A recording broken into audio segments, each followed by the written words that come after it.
and welcome to Beach Talks with Greta. Today is show number 5.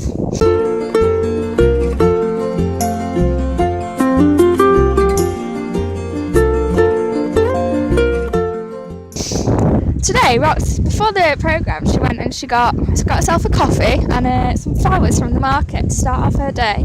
She said she had a bit of extra time and she thought it'd brighten the day up. And I think it probably would, to be honest. It's a nice start.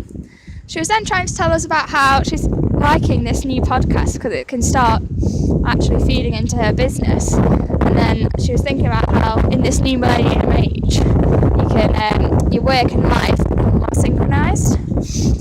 I don't know how. In fact, I don't work really now. I'm a student, but so student work is your life, I suppose. But I don't know. I don't feel like you have to have your work and your life completely synchronised. I think it's probably okay to just go to work and have a job and just be that person and then go home and then be yourself again. I don't think that's a huge problem. I think, to be honest, now it's like fairly unrealistic to expect yourself to, have such an interest in your work and be able to be yourself and do everything you'd like really when you're working. I just don't think that's feasible half the time. But Rox says it's happening for her. She says she's seen it a lot happening in her island on Hawaii.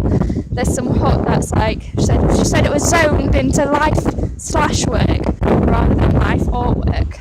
And she says that seems to be happening more, and it's better for the locale, and it doesn't influence the, produce waste and stuff, and they're not